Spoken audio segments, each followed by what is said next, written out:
that seas to the Caribbean Sea, where now there is a potential threat against the country.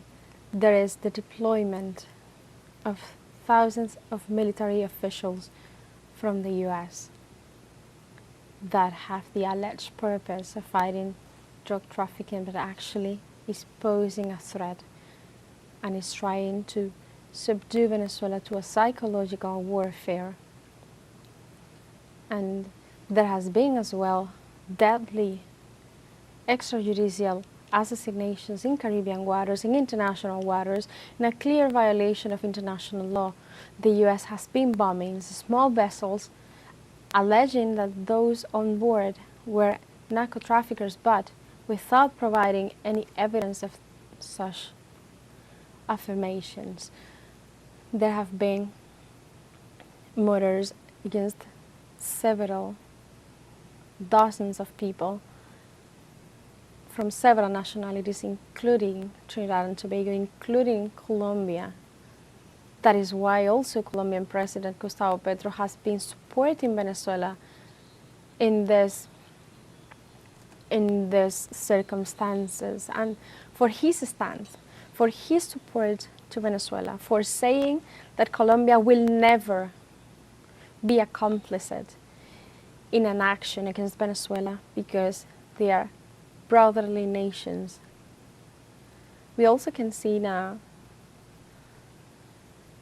that President Gustavo Petro has been under attack as well by the US government, just for the sole action of being supporting Venezuela in these circumstances, and also the context in which bombs make no concessions, as I mentioned before, and is also killing as well Colombians in international waters, in a clear violation of international law, of the United Nations Charter, and in a scenario as well in which has been proven the incapacity of the international community to halt such actions, very similar to those perpetrated by Israel in the Middle East in its ongoing genocide against the people of Palestine, in spite and in a violation of the ceasefire truce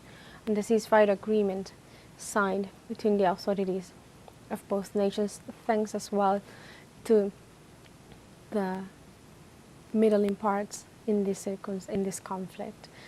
And it is also showing as well the massive power of solidarity, the massive power as well of people uniting for the just causes of the world.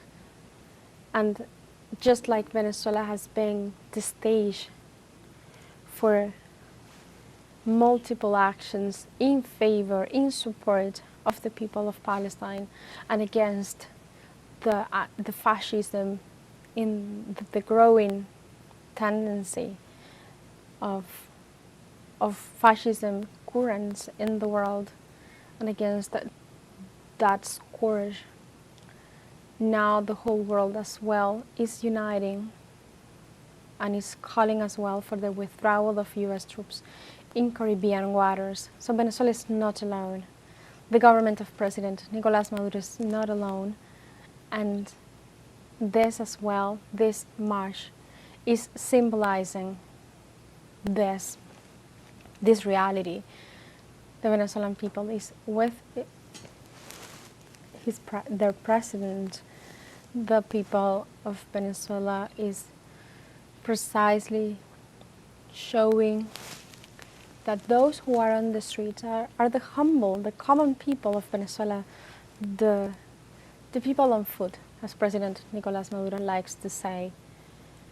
That is the reality of Venezuela. This is the reality of Venezuela. A country that is at peace, that is joyful, that is also enjoying Christmas, as President made the advance of Christmas festivities in the country, that is also symbolically and emotionally having and bringing much joy to Venezuelan families in this moment of the year, and also is taking place in a context in which Venezuela is celebrating the canonization of its two first saints. So Venezuela has a lot to be grateful for, especially in these very spiritual dates for the country. As we call that, Pope Francis passed and facilitated the canonization and approved the canonization of Saint Jose Gregorio Hernandez and also Mother Carmen Rendiles. This happened on September, and it was a massive moment of joy for the Venezuelan society.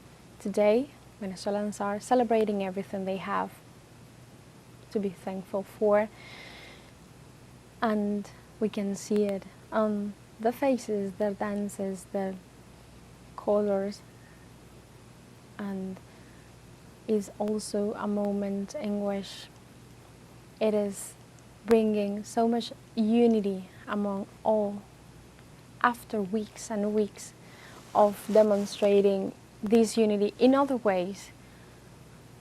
There have been also a gratification of the determination of the people to defend their nation. There have been several callings for the enlistment on the militias, the national militias of the country. There have been as well international meetings to discuss, to analyze, and to defend Venezuela in the face of the US threats. There is one happening at this moment, which is the International Congress of Legal Experts for Sovereignty and Peace, an event that is denouncing as well the violations of international law that have been perpetrated by the United States through its interferential actions in the Caribbean Sea, as we call it, in international waters, which is a clear violation of the international law. This is one of the many events that have been taking place in Venezuela to defend the sovereignty of the nation. Also, there have been national councils for sovereignty and peace that have been led by the President of the National